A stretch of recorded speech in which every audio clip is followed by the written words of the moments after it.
Hello and welcome to Perfection IAS. आज 10 अगस्त 2023 को हम स्टार्ट करने वाले हैं हमारा द हिंदू एनालिसिस, जो हम यूजुअली डेली स्टार्ट करते हैं इसी टाइम पे। और आपको अगर हमसे कोई भी सवाल पूछना है आपकी यूपीएससी की प्रिपरेशन को लेके, तो आप हमसे डायरेक्ट कांटेक्ट कर सकते हैं हमारे ब्रांच पे। करोल बाग में भी हमारा ब्रांच है, पटना में भी हमारे ब्रांचेस हैं। और आपको यूपीएससी या बीपीएससी या किसी भी स्टेट पीएससी के लिए कोई भी मेंटोरशिप या गाइडेंस चाहिए होगा, प्लस जो हम डेली आंसर राइटिंग करते हैं, है ना, डेली आंसर राइटिंग जो आप ये द हिंदू का सेशन देखते हैं, इसी द हिंदू के सेशन में, इसी न्यूज में, इसी एनालिसिस में आपको एक क्वेश्चन दिया जाता है डेली। ठीक है, एक क्वेश्चन जो आपको डेली दिया जाता है, उस क्वेश्चन का अगर आप आंसर लिखते हो, ठीक है, अगर आप प्रिपरेशन को लेके डेडिकेटेड हो, अगर आप प्रिपरेशन को लेके सीरियस हो, तो आप जो वो क्वेश्चन है वो सबमिट कीजिए इस नंबर पे। प्लस इतना ही नहीं, अगर आपको क्वेश्चन ही नहीं, अगर आपको दिस इज 9031036712, क्वेश्चन के साथ साथ अगर आपको कोई और भी प्रॉब्लम आता है मेंटोरशिप से लेके, यूपीएससी की प्रिपरेशन से लेके, तो आप हमें कांटेक्ट कर सकते हैं डायरेक्ट इसी नंबर पे। ठीक है, तो हम अपना न्यूज़ एनालिसिस शुरू करते हैं। फाउंडेशन बैचेस हमारे यहाँ चल रहे हैं यूपीएससी 2024 के लिए, बीपीएससी 70th के लिए एडमिशन्स ओपन है। 23 अगस्त को हमारा बैच आने वाला है। प्लस उसके साथ साथ हमारी इंटीग्रेटेड टेस्ट सीरीज चलती है, integrated test series for BPSC and UPSC both. ठीक है, बीपीएससी के लिए सिद्धि प्रोग्राम है एंड यूपीएससी के लिए हमारे पास समर्पण प्रोग्राम है। तो आपको अगर कोई भी दिक्कत आती है तैयारी करने में, आपने फाउंडेशन कर रखा है, आपने एक बार अटेम्प्ट दिया है, आप प्रीलिम्स क्वालिफाई नहीं कर पा रहे हैं, मेंस में प्रॉब्लम आ रहा है, कहीं पे भी कोई भी दिक्कत आपको आए, तो you can contact us on this number and we will help you out with the best possible solutions we have at our disposal. ठीक है, तो let's begin with the discussion of this news. And जितना भी आप देखो, तो पहले headlines या फ्रंट पेज में this is all about politics only. ठीक है, तो developing indigenous web browsers and gab crab cash prices. This is something which has been started by campaign by Ministry of Electronics and Information Technology.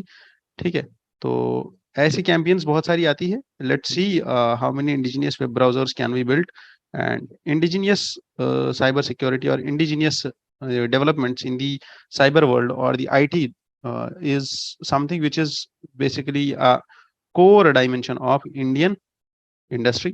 ठीक है, तो यहाँ पे एक सर्वे आया हुआ है which is about the elephants in Karnataka, and 364 more elephants have been added to the number of Karnataka which earlier Karnataka had, and now total Karnataka में 6395 elephants are currently there in Karnataka. ठीक है, 6395 elephants. तो let's have a look about the elephant reserves in India and all the developments and conservation projects which are going around the endangered animal elephant. ठीक है,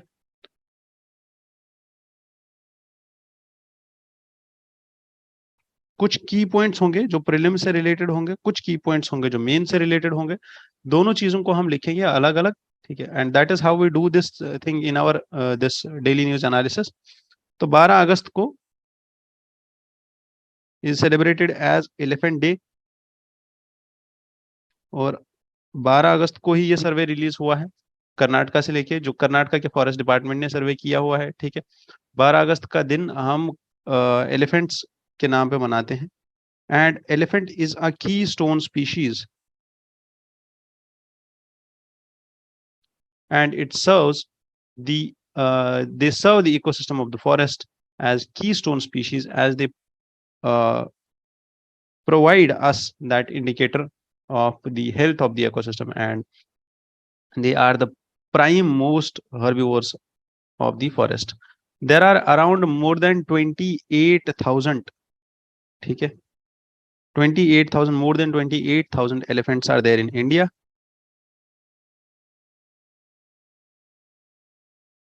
और 25% of it is in Karnataka alone. तो that makes Karnataka the top most place with highest number of elephants. अभी हमारा central government का एक project चल रहा है 1992 से अभी तक, which is a centrally sponsored scheme known as Project Elephant. ठीक है, so elephant reserves were established इसके बाद, और हमने elephant reserves southern western Ghats में, नॉर्थ ईस्टर्न इंडिया में, ईस्टर्न इंडिया में, central India and north India जैसे उत्तराखंड, उत्तर प्रदेश, अरुणाचल, असम, वेस्ट बंगाल, झारखंड, छत्तीसगढ़, उड़ीसा, नागालैंड, मेघालय, कर्नाटका, आंध्र प्रदेश, तमिलनाडु, केरला। ठीक है, यहाँ पे अगर आपको देखना है तो you can see Periyar Agasthyamalai tiger reserve, this Periyar Agasthyamalai landscape, जहाँ पे एलिफेंट कॉरिडोर है, which is there in the Srivilliputhur elephant reserve, Periyar elephant reserve, Anaimudi elephant reserve is there, Annamalai elephant reserve is there. तो बहुत सारे एलिफेंट रिजर्व्स है, अगर आपको याद करने हैं तो you can just have a look at it while scrolling through the internet. So let's discuss more about the types of the elephants. ठीक है, तो elephants, they are a keystone species and they are found in Asia and Africa, and both the Asian and African elephant is facing a threat of uh, illicit poaching.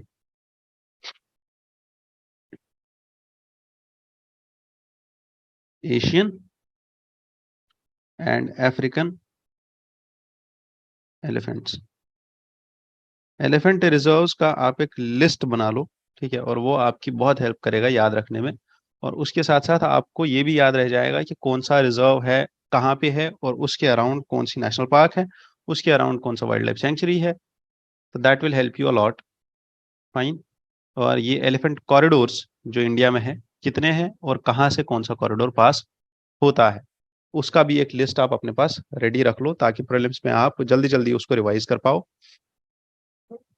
As I said, there are Asian elephants and African elephants. Both are facing the threats of illicit poaching due to their ivory, tusks, and body parts.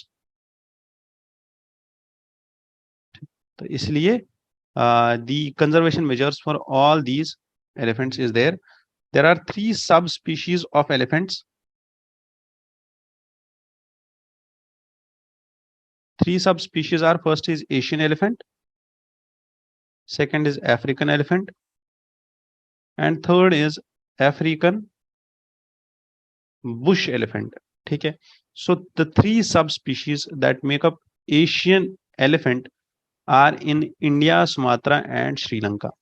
ठीक है, तो the Indian subspecies, that is the Asian this elephant, they are found in majority, and according to 2017 census there are around 27,000 elephants in the India, and particularly the total population of India amounts to around 55% of total global population of elephants. ठीक है, तो India में there are around 32 elephant reserves,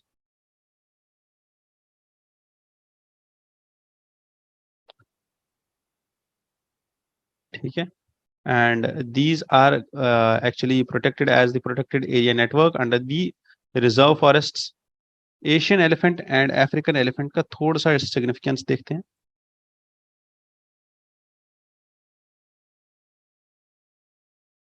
Asian elephants, the global population is around 40,000 elephants total.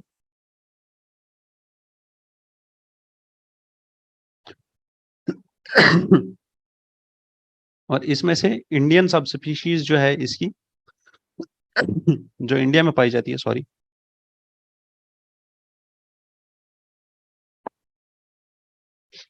so there are around 28,000 elephants in India, and this Asian elephant is endangered according to the IUCN red list. plus this is under Schedule 1 of Wildlife Protection Act of 1972, plus this is in Appendix 1 of CITES. ठीक है, similarly यही 3 points हम याद रखेंगे African elephant के भी.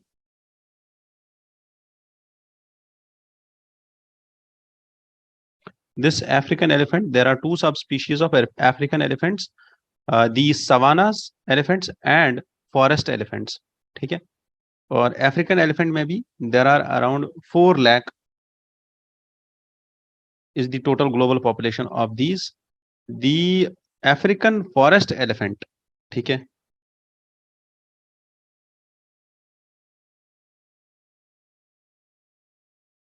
is critically endangered, having the status of critically endangered on IUCN list. IUCN का जो रेड डेटा लिस्ट आता है, रेड लिस्ट आता है, ठीक है. However, the savanna elephant of Africa is endangered. ठीक है, it's not critically endangered. तो that's it. The key differences between the two is कि अगर आप इन दोनों को पहचानना हो, ठीक है, तो एशियन एलिफेंट जो है एंड अफ्रीकन एलिफेंट, ठीक है, Asian elephant they are smaller than the African ones and they lack the huge fan like ears. ठीक है, तो इनमें huge fan like ears होते हैं. ठीक है, while both male and female of African elephants can acquire tusks, तो only some male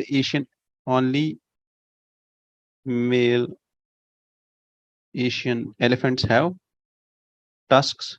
ठीक है, the savanna elephants and the forest elephants are 2 different types of the elephants. They may be found on the African continent and they differ from any other number of ways you can find. ठीक है, now the thing is मैं elephant पे इतना ज़्यादा focus क्यों कर रहा हूँ, because last time also there was an incident, I guess that was in Kerala only or Karnataka, ठीक है, in which the mother elephant mother she was pregnant at that time and she was given pineapple in which there was a small bomb also, like उसमें पटाखा एक था और उसने वो खाया एंड शी डाइड. और उसकी वजह से, उस इंसिडेंट की वजह से या उस इंसिडेंट के बाद यूपीएससी में एक क्वेश्चन आया था 2020 में about the elephants and the gestation period, because that elephant mother was pregnant and that baby elephant came out when that incident happened. The mother died and the baby elephant both died. That is how it's more significant to when it comes to our exam. ठीक है, तो Project Elephant, an effort backed by the central government in 1992, provides the elephant conservation strategy. ठीक है, it ensures preservation of the elephants and Project Elephant अभी 28 states and union territories में run हो रहा है, जिसमें it starts with the Arunachal Pradesh till West Bengal, Arunachal, Uttarakhand, Odisha, Tamil Nadu, Nagaland, Maharashtra, Karnataka, Jharkhand, where 16 states plus furthermore the conservation plans were added for 28 more states and union territories. And that's it. Elephant is considered as a national heritage animal also. And there is a program called as MIKE program for Project Elephant. ठीक है, so following the adoption of CITES resolution के बाद we saw this thing.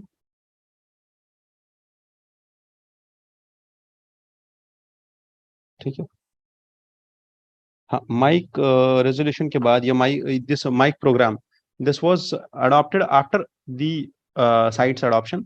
जब हमने CITES का resolution पास किया, ratify किया, उसके बाद MIKE is monitoring the illegal killing of elephants. This was program introduced in 2003 against the illegal killing of this animal. ठीक है, and moving ahead, there is also elephant task force, like we have tiger task force, वैसे ही हमारे पास elephant task force भी है जो monitor करती है any illicit practice, any illegal practice against the animals, against the elephant, wherever they are under threat. Plus, there is one more program called as rehab. ठीक है, this rehab program, this is for this project rehab is between the people and elephants of Karnataka. This was started by the Karnataka's state government for reducing elephant attacks.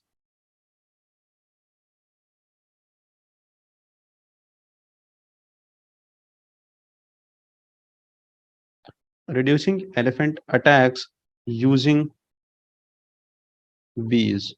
ठीक है, बीज मतलब हनी बीज। ठीक है, तो ये लोग क्या करते थे, they started placing bee boxes और at the edges of the forest and its communities. तो एक्चुअल में जितने भी वो हनी बीज होती है या बीज होती है, ठीक है, तो वो एलिफेंट को थोड़ा सा रिपेल कर देती है और उनको वापस दूर कर देती है।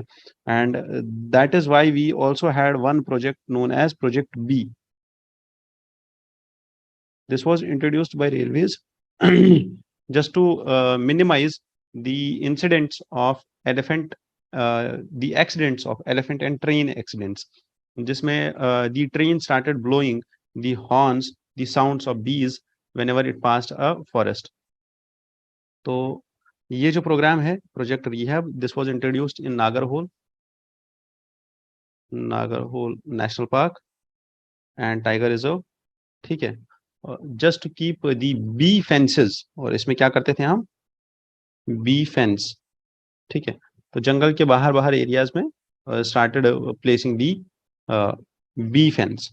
ठीक है, बहुत सारे मधुमक्खियों के छत्ते लगा दिए, मधुमक्खियों के डब्बे लगा दिए, तो उससे क्या बन गया, एक दीवार जैसी बन गई, जिससे फॉरेस्ट से निकल के एलिफेंट ह्यूमन इंटरेक्शन में नहीं आती। Because with the number of incidents every year we have been seeing this thing कि either the elephant gets electrocuted, ठीक है, बिजली के खंभे में जाके मतलब उनको इलेक्ट्रिक शॉक लग जाता है, या ट्रांसफार्मर में लग जाते हैं, या फिर फसल तबाह कर देते हैं आके, चाहे वो गन्ने की फसल हो, वो कोई और फसल हो। ठीक है, तो ह्यूमन एनिमल इंटरेक्शन और human animal conflict is there. और इसके साथ साथ हमारा एक और प्रोग्राम है जिस is which is known as Haathi Mere साथी। ठीक है, जिसने भी ये मूवी देखी होगी उसको समझ आ गया होगा that this program is launched by ministry of environment and forest. Ministry of environment and forest, this campaign of Haathi Mere Saathi, this was launched by ministry of environment and forest with wildlife trust of India. ठीक है, in 2011, and इसका नाम था elephant 18 which was a ministerial conference. और ये हुआ था actual में E8 नेशंस हैं हमारे पास। ठीक है, दैट इज एलिफेंट 8 नेशंस। ठीक है, जिनके बीच में दिस कैंपेन वाज देयर। और इनमें कौन कौन है, इंडिया है, बोट्सवाना है, रिपब्लिक ऑफ कॉन्गो, इंडोनेशिया, ठीक है, Kenya, Sri Lanka, Tanzania and Thailand. ठीक है, these are the E8 nations, and we have also elephant corridors, and in India there are 88 elephant pathways which have been discovered। ठीक है, तो 88 pathways are there in India only, जहां से elephants पास होते हैं। ठीक है, and there are 88 corridors in all, with 20 in the south, 12 in the northwest, 20 in the center and 14 in the northwest Bengal। ठीक है, तो just have a look at it and make a note of it, और उसके बाद we are moving to next news. ठीक है, तो this is how we do the in detail analysis of the Hindu. The next news is from the editorial, and the lead editorial is about political neutrality and the terms of the India and the BJP, ठीक है। तो this author also is a political research and columnist, ठीक है। तो I just thought to avoid this article today because there are much more articles which are like of importance when we come to UPSC perspective। हाँ, ये थोड़ा सा party politics को लेके editorial important है फॉर द PSIR स्टूडेंट्स, ठीक है, and for the students who are there from the public administration, और the ones who are interested in politics, or the ones who are interested in party politics, particularly the development of party politics in India. So this article here, which talks about that 70s show or proposing the licensing for computing devices, or imports the this will import the dent, this will dent the India's credibility when it comes to imports. Why? क्योंकि अगर आपको याद हो तो अभी पिछले हफ्ते this came कि ministry of commerce and the commerce and industry ministry इनने एक नोटिफिकेशन निकाला था दैट जितने भी इंपोर्ट होते हैं हमारे regarding the electric devices, laptops, personal computers, tablets, servers, now there will be a compulsory licensing for that to import any of such thing, and rest all the imports were banned, ठीक है। और now the thing is कि in the ministry gave the reason of security concerns. However, actually अगर आप देखो तो this is a nudge for IT hardware producers to start their manufacturing bases in India under production linked incentive scheme, ठीक है। तो क्या करेंगे, we are just through these steps we are promoting the base, the domestic base for manufacturing, ठीक है। उससे क्या होगा, जितना भी हमारा पीसी का उससे क्या होगा, हमारा डोमेस्टिक बेस बनेगा और यहाँ पे मैन्युफैक्चरिंग होगा, और उससे क्या होगा, जो रेजिलियंस हमारा, जो डिपेंडेंस हमारा बाहर की कंट्रीज पे है, बाहर के इंपोर्ट्स पे है, वो कम हो जाएगा।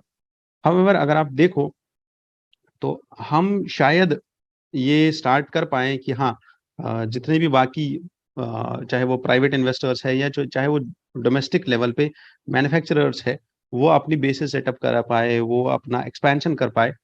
But the problem here is कि जो पीसी के कंपोनेंट्स है, जो वैल्यू चेन है, जो सप्लाई चेन है, छोटे छोटे जो कंपोनेंट्स है असेंबली लाइन पे जब आते हैं, तो वो कंपोनेंट्स हम इंपोर्ट करते हैं बहुत जगहों से।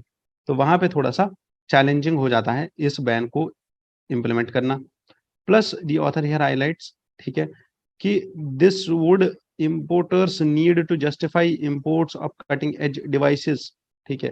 तो होगा क्या एक्चुअली में, now there is a licence which is required, ठीक है। If even if the import licence will be issued in the minutes, अगर आप जल्दी भी इशू कर लेते हो, now this may draw back to 1970s when there was licence Raj and 1980s, जहां पे industry players are likely to remain on the edge till the licensing criteria becomes clear, कि किसको लाइसेंस देना है और कैसे लाइसेंस अप्लाई करना है, कैसे मिलेगा। वो चीजें एक बड़ा चैलेंज लेके आती है यहाँ पे कि कौन इंपोर्ट कर सकता है और कौन नहीं।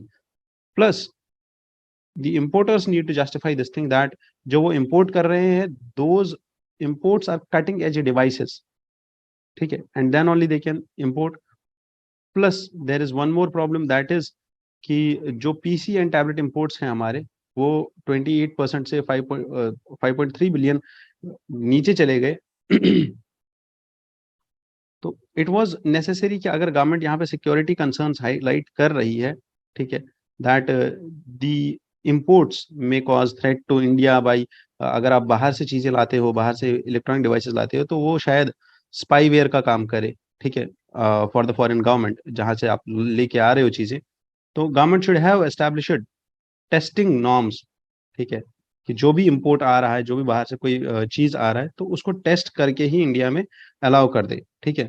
सो but if it's difficult to, because it's difficult to bully the major global majors, क्योंकि उनके पास और भी ऑप्शंस है जहां पे वो बेटर बिजनेस कर सकते हैं। They have around the world easier to do business alternatives, जहां पे वो बिजनेस कर सकते हैं। तो वहां पे like we may face this challenge कि हम शायद लूज आउट कर जाए कि हम ग्लोबल इन्वेस्टमेंट अट्रैक्ट कर पाए by imposing a total ban, ठीक है। तो then it comes to that इससे क्या होगा, इससे डिजिटल डिवाइड बढ़ेगा ही नहीं, क्योंकि ऑलरेडी डिवाइसेस महंगी है, और उसके बाद मतलब हमारे पास भी डिवाइसेस हैं, now it's increasing day by day, the cost is increasing.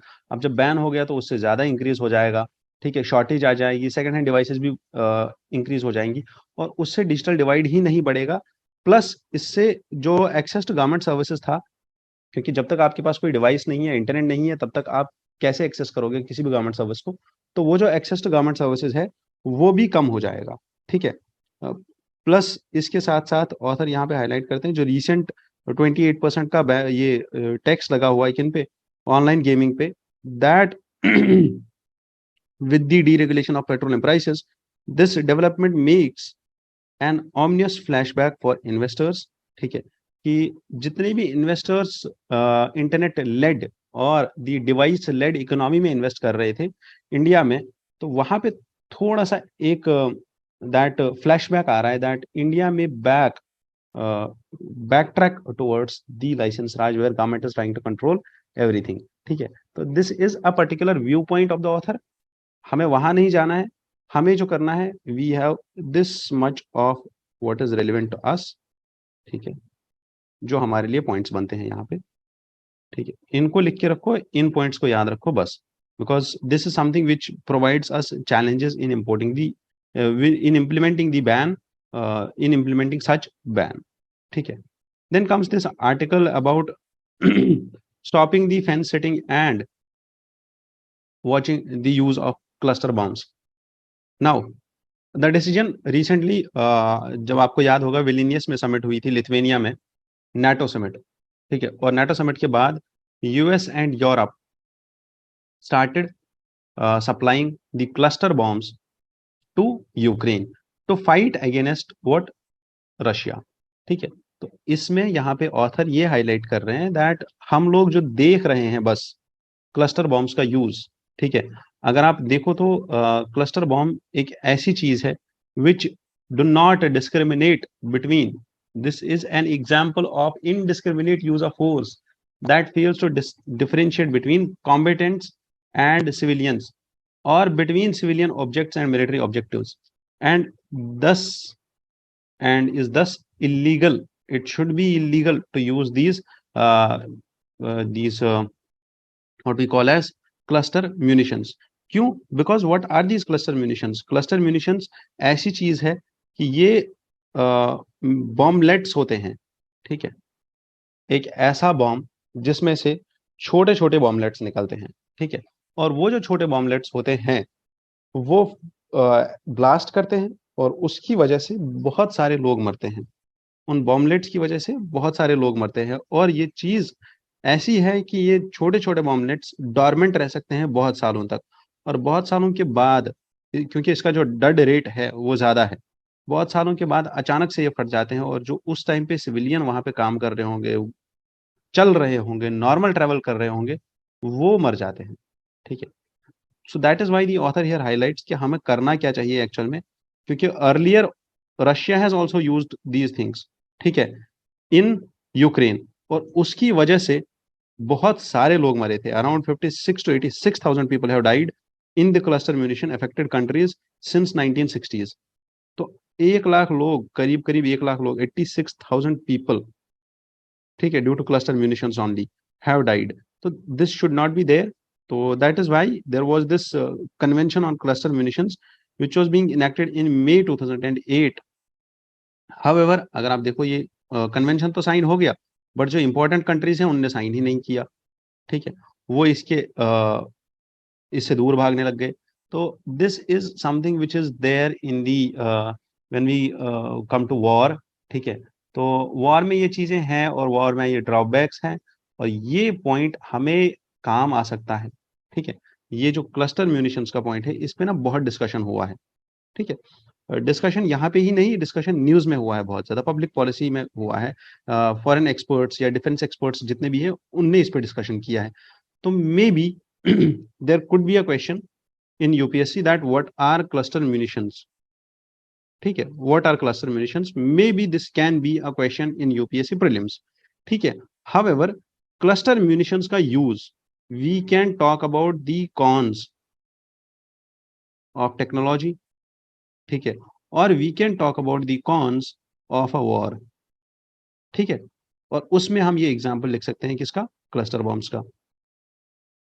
When India stands for denuclearization of defense, when India stands for this thing that we should push for the denuclearization, ठीक है, when we should push for the reforms of UNSC, ठीक है, तो वहां पे हमें जो conventional weapons है, ठीक है, जो वेपन्स ऑफ मास डिस्ट्रक्शन है, उनको भी कम करना चाहिए, उन पे भी बात करनी चाहिए, and India should take a lead on this thing.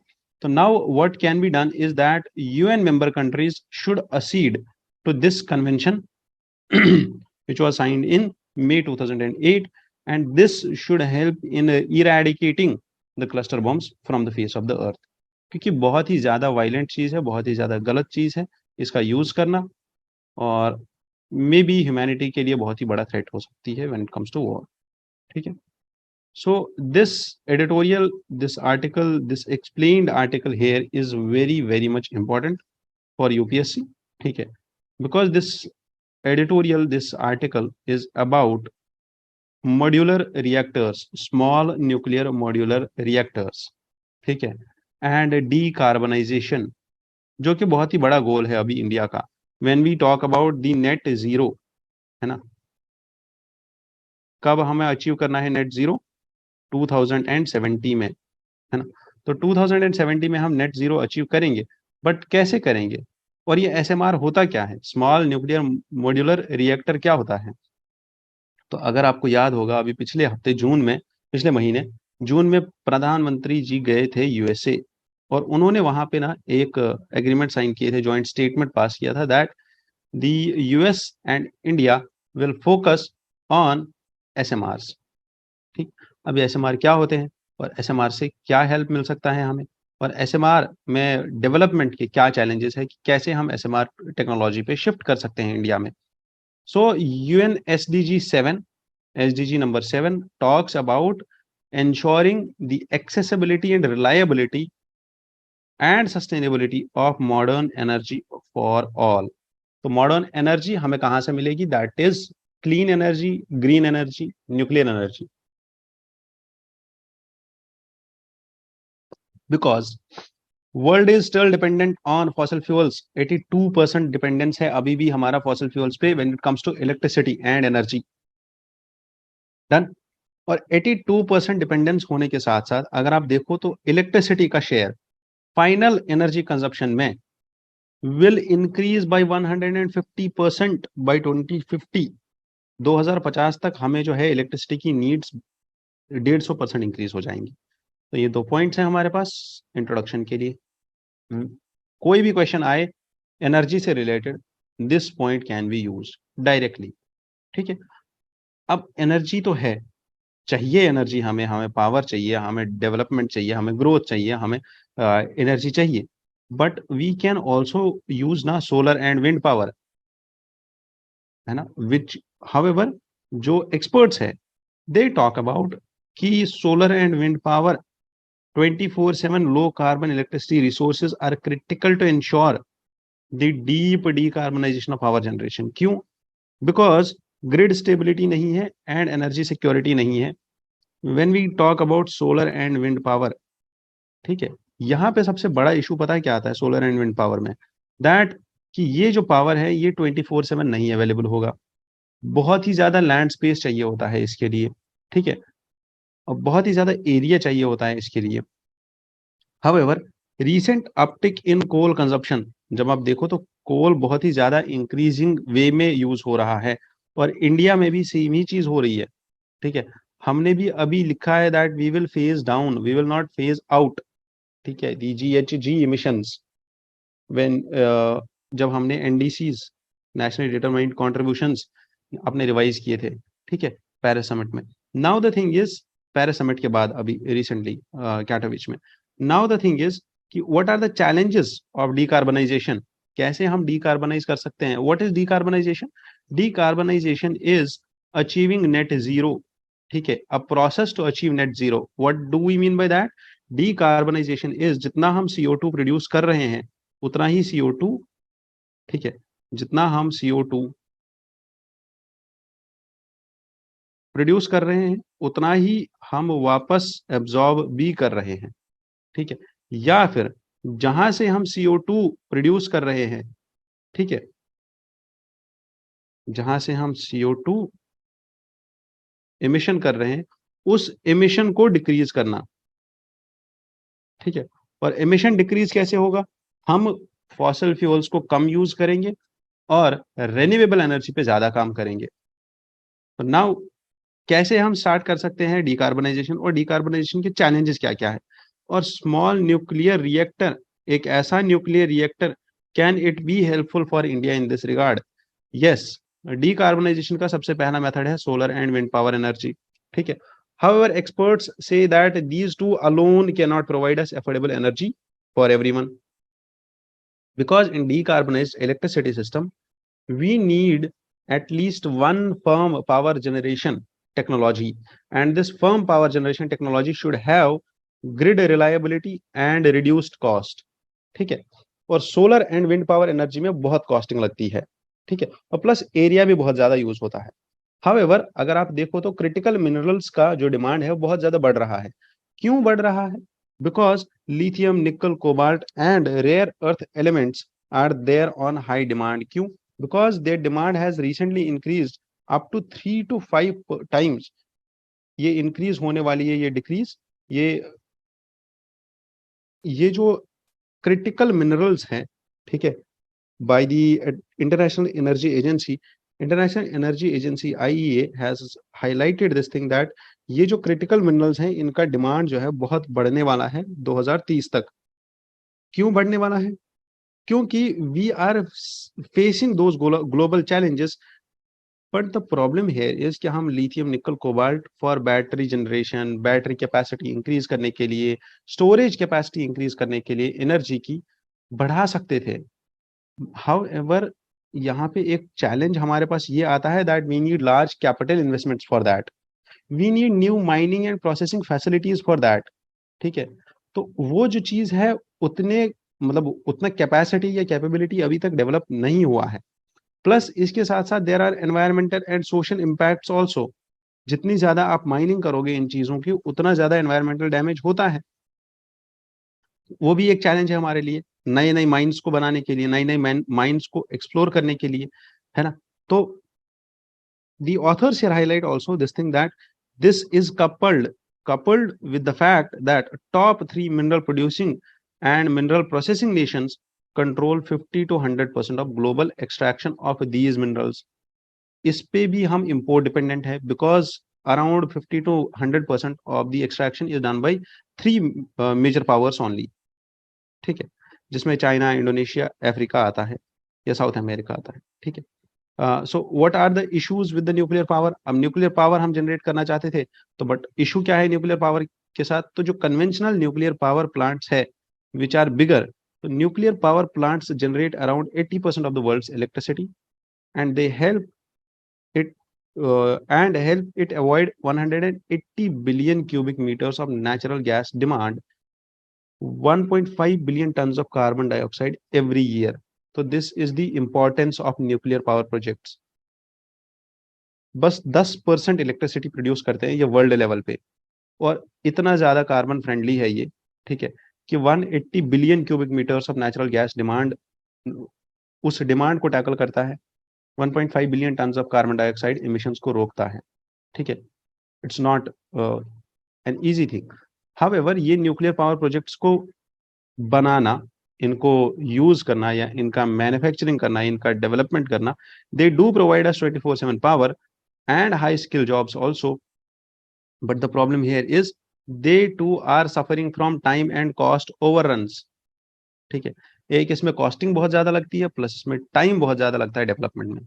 तो इसका एक ऑल्टरनेटिव ये है that is small modular reactor, ठीक है, with a maximum capacity of 300 megawatts. तो दीज जो ये स्मॉल मॉड्यूलर रिएक्टर्स है, SMRs है, they can be installed even in the decommissioned thermal power plant sites. तो अगर कहीं पे पुरानी कोई थर्मल पावर प्लांट साइट है जो अर्लियर कोल प्रोडक्शन पे काम करती थी, थर्मल एनर्जी पे काम करती थी, तो उस साइट को भी हम यूज कर सकते हैं किसके लिए, एसएमआर के लिए। एडवांटेज क्या है एसएमआर की, सबसे पहला इसका कोर स्मॉल होता है, ठीक है, और कोर स्मॉल डैमेज फ्रीक्वेंसी होती है, because the accidental damage is less, तो न्यूक्लियर फ्यूल जो है वो कम बाहर आएगा, तो कंटेमिनेशन भी कम होगा, कंटेमिनेशन कम होगा तो सिस्मिसिटी भी इंक्रीज हो जाएगी, ठीक है, सिस्मिसिटी आइसोलेशन इंक्रीज हो जाएगी, क्यों, क्योंकि ये छोटा है साइज में, plus these SMR design are simple, they can be replicated easily, तो टेक्नोलॉजी भी इसकी सस्ती होती है, and there is also a mechanism of passive safety features, ठीक है ना, पैसिव सेफ्टी फीचर्स भी है। हाउएवर इसमें जो फ्यूल होता है, न्यूक्लियर फ्यूल जो हम स्टोर करते हैं, which is the nuclear fuel which is already spent and then stored in this SMR project will be lower, ठीक है, न्यूक्लियर जो फ्यूल है वो भी कम चाहिए, प्लस अगर आप देखो इसमें ये चीज भी है दैट यूरेनियम, है ना, तो लो एनरिच्ड यूरेनियम इसमें यूज होता है, और लो एनरिच्ड यूरेनियम ऑलमोस्ट हर वो कंट्री जो सप्लाई कर रही है वो इजी और इजी माइनिंग के साथ साथ इजी फैसिलिटीज के साथ साथ हमें दे सकती है this enriched uranium, this is easily available, ठीक है, so there is the potential for time and cost overrun is also lower, क्योंकि कॉस्टिंग भी कम लगती है और टाइम भी कम लगता है इंस्टॉल करने में, since the SMR are design to operate for more than 40 years, ठीक है, 40 साल तक के काम कर सकता है एक एसएमआर, और 40 साल तक की इलेक्ट्रिसिटी प्रोड्यूस करेगा, तो अराउंड अराउंड $60 का खर्चा आएगा पर मेगावाट, है ना, जो कि ट्रेडिशनल जो या कन्वेंशनल न्यूक्लियर पावर प्लांट्स है उससे बहुत कम है। नाउ अब हमें करना क्या चाहिए, हमें करना क्या चाहिए, हमें सबसे पहली चीज है रेगुलेटरी रिजीम होनी चाहिए हमारे पास, that is the International Atomic Energy Agency should be there to harmonise the regulatory requirements, ठीक है, और नेशनल लेवल पे या इंटरनेशनल लेवल पे दोनों लेवल्स पे इस टेक्नोलॉजी का यूज जो है रेगुलेट होना चाहिए।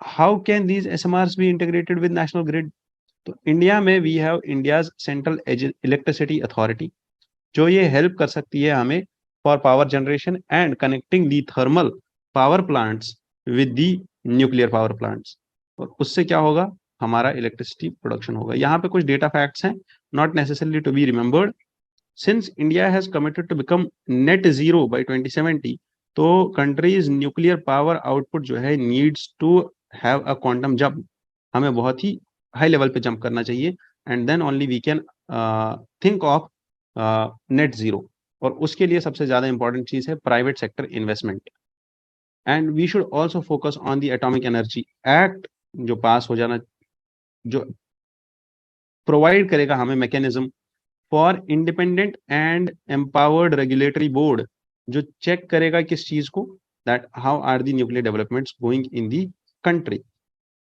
इसके साथ साथ security around SMRs must be under the government control, जितना भी सिक्योरिटी मेजर्स है वो सारे गवर्नमेंट कंट्रोल के अंदर होने चाहिए, प्लस अगर आप हम प्राइवेट सेक्टर को कोलैबोरेशन करते भी हैं प्राइवेट सेक्टर के साथ पीपीपी मॉडल में, उस मॉडल में भी हमें ये ध्यान रखना होगा कि बस हमें हैंड होल्डिंग प्रोसेस में उनको रखना है, गवर्नमेंट का कंट्रोल जो है वो गवर्नमेंट के पास रहना चाहिए, because this is the technology in infancy, और यहाँ पे कोई भी लैक होगा, न्यूक्लियर एनर्जी है तो बहुत ही बड़ा डैमेज हो सकता है, बहुत ही बड़ा प्रॉब्लम हो सकता है, डिजास्टर हो सकता है, तो उस चीज से बचने के लिए government control is there necessary, ठीक है, so the department of atomic energy must improve the public perception also, तो पब्लिक परसेप्शन भी हमें ठीक करना है कि न्यूक्लियर एनर्जी कोई गलत चीज नहीं है, हमेशा इससे डिजास्टर्स नहीं होते हैं, और इसका यूज कितना है एनवायरमेंट एंड पब्लिक हेल्थ को लेके, सिविलियन रिएक्टर्स का, उस चीज को इंडिया में प्रोपोगेट करना चाहिए, और उस चीज को इंडिया में एक्सेप्टेबिलिटी मिलनी चाहिए, and that's about this news, ठीक है। Then comes the open market sale scheme, तो central government has recently decided that,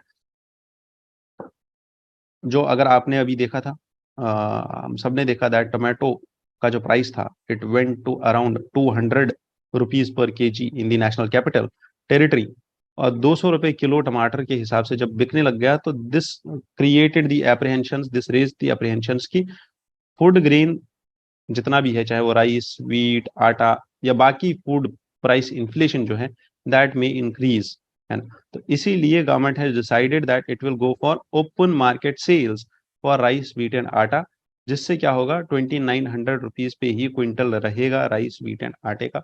ठीक है, तो ये ओपन मार्केट सेल स्कीम जो है गवर्नमेंट ऑफ इंडिया की, कैसे काम करती है, तो there is the top most body which is known as FCI, food corporation of India.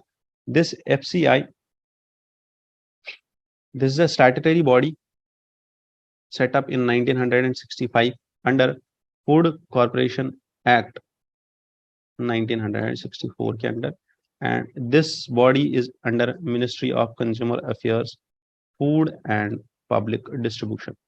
ठीक है, और यही FCI, this has the responsibility of अगर कोई shortage of grains plus especially for the wheat, it was particularly set up at that time। और इसके जो prime 3 objectives है, that is price support to farmers, ठीक है, procurement and supply of to public distribution systems PDS, and to keep strategic reserves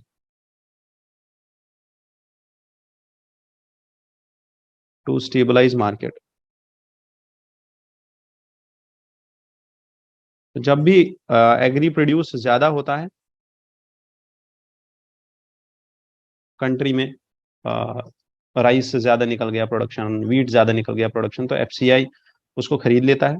और जब shortage होता है तो FCI के पास जितना भी रिजर्व होता है ग्रेन्स का, वो उसको ओपन मार्केट में बेच देते हैं, ताकि जितना भी शॉर्टेज है मार्केट में वो फुलफिल हो जाए और प्राइसेस जो है बराबर रह पाए और एक लेवल पे प्राइसेस रह पाए। तो ओपन मार्केट सेल स्कीम जो है, this was first time the FCI from the time to time sales surplus food grains from the central pool, और इसी चीज को बोलते हैं ओपन मार्केट सेल स्कीम। ठीक है, तो जितना भी FCI के पास सरप्लस होता है वो उस सरप्लस को बेच देते हैं कहाँ पे, मार्केट में। और अगर मार्केट में सरप्लस है तो उसको खरीद लेते हैं। ठीक है, तो this will be beyond the central pool to distribute food और to distribute food grains under National Food Security Act. तो जितना भी OMSS में आता है food grains, that is beyond the requirements of National Food Security Act. तो National Food Security Act 2013 क्या provide करता है? National Food Security Act actually में this is an act backing the public distribution system, जिसमें हम target कर रहे हैं अराउंड 75% ऑफ द पॉपुलेशन जिनको चीपेस्ट सब्सिडाइज्ड फूड ग्रेन्स मिले, just to ensure the poverty and the hunger in the country remains in control. ठीक है, और वो खत्म हो जाए। ठीक है, the food grains under the public distribution system and NFSA are provided to whom, जो भी हमारे पास the poorest population है उनको मिलता है। Second news comes from the PMJAY, that is प्रधानमंत्री जन आरोग्य योजना। ये आयुष्मान भारत योजना, प्रधानमंत्री आयुष्मान भारत योजना और जन आरोग्य योजना जिसको बोलते थे। तो अभी क्या हुआ है, कैग का ऑडिट हुआ है और कैग ने ये 2-3 चीजें हाईलाइट की है यहाँ पे। फर्स्ट इज के जो इसका परफॉर्मेंस है PMJAY का, उसमें बहुत ही ज्यादा इरेगुलरिटीज है। ठीक है, क्यों इरेगुलरिटीज है? तो CAG report has highlighted this thing कि almost 7.5 lakh people in the scheme's beneficiary data have been linked to one single phone number, और सबका फोन नंबर ये था।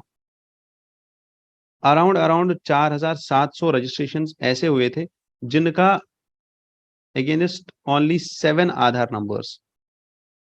ठीक है, तो बस 7 आधार नंबर देके अराउंड 4700 रजिस्ट्रेशन हुए हैं। तो दीज आर सम इश्यूज जो कैग की रिपोर्ट ने हाईलाइट किए हैं कि एक्चुअली में इस योजना में क्या होता है और ये योजना कहाँ लॉन्च की गई थी, वो सब चीजें हम देखेंगे अभी। But the problem here is कि मिनिस्ट्री ने जवाब दिया है, that is the Aadhaar identification जो बेनिफिशियरीज का होता है undergoes through a process of mandatory Aadhaar based EKYC।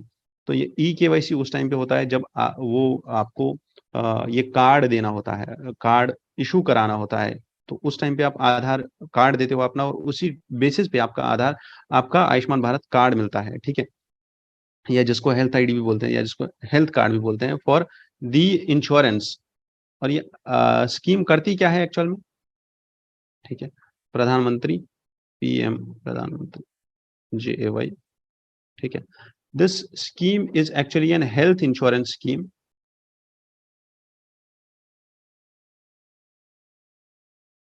ठीक है, this is fully financed by government, ठीक है, fully financed by government. This was launched in 2018 February, ठीक है, and it offers an sum insured of ₹5 lakh per family for secondary care. तो जितना भी secondary care होता है और टर्शरी केयर होता है, तो इसमें ओपीडी केयर नहीं आएगा। तो सेकेंडरी और टर्शरी केयर में, जिसमें एक पेशेंट या तो उसको सुपर स्पेशलिस्ट देख रहा होगा, और which involves a super specialist. Secondary care में सुपर स्पेशलिस्ट नहीं होते हैं, सेकेंडरी केयर में बस पेशेंट जो है एडमिट हो जाता है हॉस्पिटल में, और एडमिट होने के बाद जितना उसका खर्चा होता है, that is taken care by the PMJAY, ₹5 lakh per family, ठीक है। एंड टर्शरी केयर में एक सुपर स्पेशलिस्ट होता है जो इन्वॉल्व होता है, और उसमें भी जितना खर्चा होता है ₹5 लाख तक का, वो सेंट्रल गवर्नमेंट प्रोवाइड करती है। So this package covers surgery, medical care, day care treatments, ठीक है,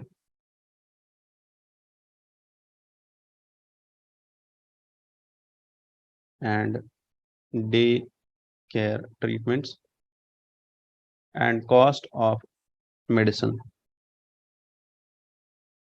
ठीक है, and these are flexible but hospitals can't charge the beneficiary more than once it is fixed, ठीक है। और बेनिफिशियरीज जो इसमें हैं, उनको वो जो लेटेस्ट हमारा सोशो इकोनॉमिक कास्ट सेंसस हुआ था, उसी के डेटाबेस पे उनको आइडेंटिफाई किया जाता है, और उसी के बिहाफ पे उनको वेरीफाई किया जाता है। और इसमें जो फंडिंग मैकेनिज्म है, 60-40 है for all states, and 90-10 is for north eastern and Himalayan states, ठीक है, and 100% central funding is for those union territories जहां पे लेजिस्लेचर नहीं है। तो इसका जो नोडल एजेंसी है, that is national health authority, is the national nodal agency for PMJAY, and this authority is National Health Authority, is registered as a society under Societies Registration Act 1860. Done. So that was all about the PMJAY, ठीक है। क्या का जो report है उस पर ministry का reply आया है दैट एक्चुअल में the phone number is not being used for verification. हाँ, आधार नंबर यूज होता है वेरिफिकेशन के लिए। इस न्यूज पे लेट्स वेट एंड सी, कल के पेपर में इसमें एक एडिटोरियल आ जाएगा, उस एडिटोरियल में पूरा एनालिसिस होगा क्या के रिपोर्ट का भी, और जो मिनिस्ट्री का रिप्लाई है उसका भी, ठीक है। तो there was an article in science section which says that India has taken steps to remove animals from drug testing। तो कोई भी ड्रग अगर बनता है मार्केट में आने से पहले, तो 2 एनिमल स्पीशीज पे वो ड्रग पहले टेस्ट होगा कि क्या उसका एफिकेसी है और क्या उसका एफिशिएंसी है एनिमल्स पे। उसके बाद ही वो ड्रग जो है ह्यूमन ट्रायल्स के लिए अलाउ होगा, और ह्यूमन ट्रायल्स में भी अगर उसका रिजल्ट पॉजिटिव आता है, then only there are 3 phases of human trials, और उसके बाद ही उस ड्रग को अलाउ किया जाता है कि वो मार्केट में आए और सब लोग उसको जो डॉक्टर है वो उसको प्रेस्क्राइब कर पाए और वो लोगों के लिए अवेलेबल हो पाए।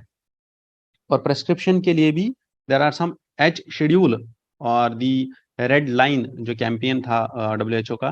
तो जितना भी वो वाला ड्रग्स है जिनमें रेजिस्टेंस या जो एंटी माइक्रोबियल ड्रग्स है या जो एंटीबायोटिक्स है, तो उन ड्रग्स पे भी प्रेस्क्रिप्शन जरूरी होता है, मैंडेटरी होता है। विदाउट प्रेस्क्रिप्शन ना आपको वो ड्रग्स लेने चाहिए, ना वो ड्रग्स किसी को बेचने चाहिए without prescription. Now the thing is कि रिसेंटली हमने लाया amendment to the new drug and clinical trial rules 2023। अब ये जो अमेंडमेंट आया है अभी रूल्स का, drug and clinical trial rules का, इसमें क्या बोला जा रहा है दैट सबसे पहले हम क्या करते थे, वी यूज्ड 2 स्पीशीज। तो 2 स्पीशीज में there is usually a mouse, ठीक है, और माउस के साथ साथ there can be a canine also, ठीक है, डॉग कैन बी देयर और some other some other species. तो particularly it should be one rodent and one non rodent, तो 2 होने चाहिए बस। और दोनों के बाद फिर कम्स दी ह्यूमन ट्रायल्स, ठीक है। हाउएवर अभी Indian government has brought these rules and it says कि हमें ये यूज करना चाहिए 3D ऑर्गेनाइड्स, organs on chips and advanced computational methods to test the safety of the drugs without using the animals, ठीक है। because usually ये चीज highlight होती थी that the use of drugs on for testing on animals is something जो cruelty towards animals है, ठीक है। तो this is a first step of this process where we start removing the cruelty against the animals. और first step of the drug testing is testing a drug on the rodents and non rodents. However हम क्या कर सकते हैं, lab bread animal species जो होते हैं उनमें हम टेस्ट कर सकते हैं, बट प्रॉब्लम यहाँ पे ये है कि जो आपने बाहर से कोई एनिमल या कोई ह्यूमन या नॉर्मल ह्यूमन को आप कोई ड्रग एडमिनिस्टर करते हो, कोई दवा देते हो, उस ह्यूमन पे इफेक्ट अलग होगा, बजाय इसके कि आपने कोई एनिमल, कोई ह्यूमन या कोई ह्यूमन का पार्ट या कोई टिश्यू लाइक स्ट्रक्चर, कोई ह्यूमन ऑर्गन लैब में बनाया और उसमें ड्रग को टेस्ट कर रहे हो, तो दोनों अलग अलग चीजें हैं, दोनों का अलग अलग रिएक्शन होगा ड्रग्स पे। You can not conclude these 2 things on the similar pattern.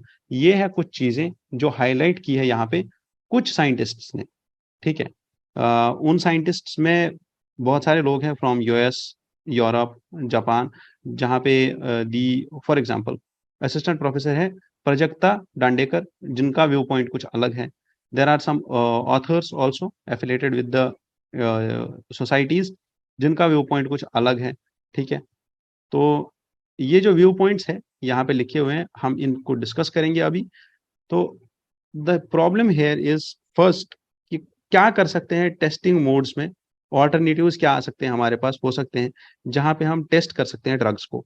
तो पहला चीज था दैट ह्यूमन सेल्स और स्टेम सेल्स, और ह्यूमन सेल्स और स्टेम सेल्स को यूज करके वी आर बिल्डिंग छोटे छोटे 3 डायमेंशनल सेल्यूलर स्ट्रक्चर्स जो बिल्कुल एग्जैक्टली हमारे ऑर्गन्स जैसा रिएक्ट करते हैं। फॉर एग्जाम्पल एक छोटा सा ह्यूमन लंग बना लिया, ठीक है, और एक छोटा सा ह्यूमन हार्ट बना लिया, 3D ऑर्गेनाइड, ठीक है, जिनको मिनी ऑर्गन्स बोलते हैं।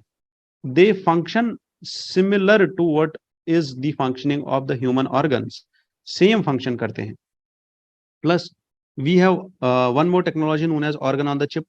ये ऑर्गन ऑन द चिप क्या होता है, एक बहुत ही छोटा बैटरी साइज चिप होता है जिसकी जो कनेक्ट हो जाता है माइक्रो चैनल्स के थ्रू, ब्लड सर्कुलेशन के थ्रू बॉडी के साथ।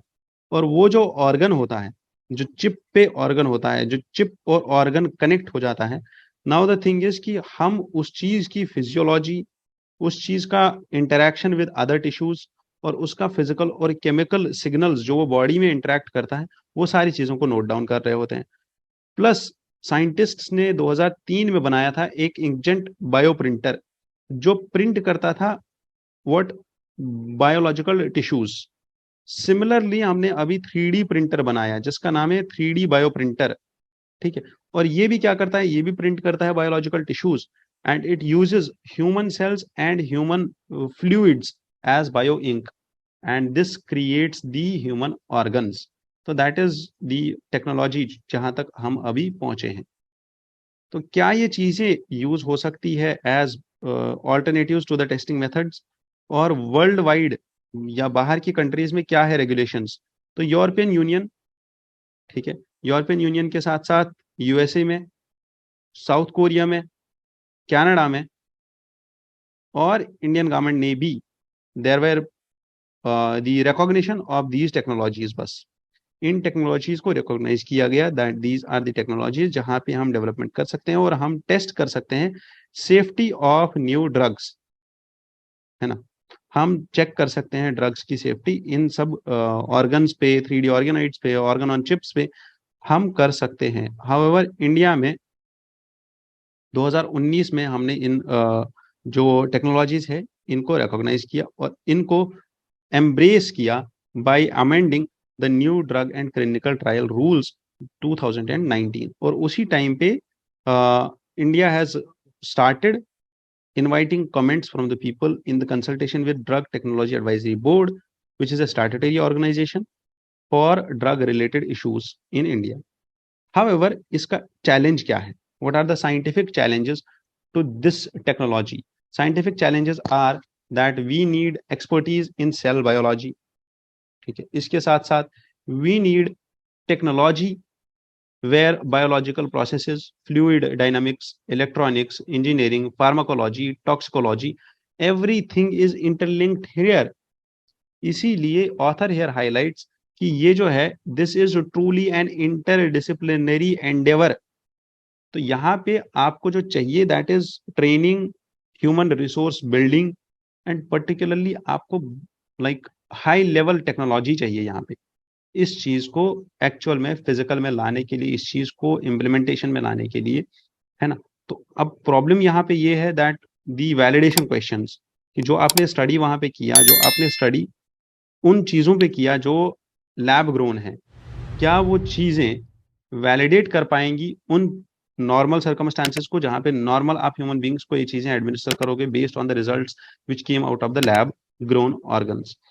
We also need to, India needs a center for excellence which will be similar to the WIS Institute for the development of expertise to build preclinical human models. ठीक है, that is something जो हमें highlight करनी है और जो हमें याद रखनी है और जो हमें लिख के रखना है। ठीक है, एक तो हमारे पास ये आ गया, दूसरा हमारे पास ये वाला पॉइंट आ गया जो हमें लिख के रखना है, ये 4 पॉइंट्स। ठीक है, और तीसरी चीज जो हमें लिखनी है that is this, and it says that there can be no standard और universal liver on a chip to study all the liver diseases. क्योंकि एक इंसान ने एक लैब में लिवर बनाया for studying some different kind of problems with liver cells and another person is studying some different kinds of problems with the liver cells. So there should be lab to lab protocols and expertise also. Plus there should be guidelines for animal testing also, and these guidelines should be re-evaluated and revised more, and that is the viewpoint of author. ठीक है, तो इस चीज को तो छोड़ ही देते हैं, ये चीज हमें नहीं चाहिए। हमें जो चाहिए, हमें ये 2 challenges चाहिए थे, one is this, another is this। ठीक है, हमें ये चाहिए था that what India can do done, और हमें लास्ट में ये चाहिए था that what more can be done, that is the way forward. ठीक है, तो ये हमारा एडिटोरियल डिस्कस हो गया और यहीं पे I will say a good by two you, all the best.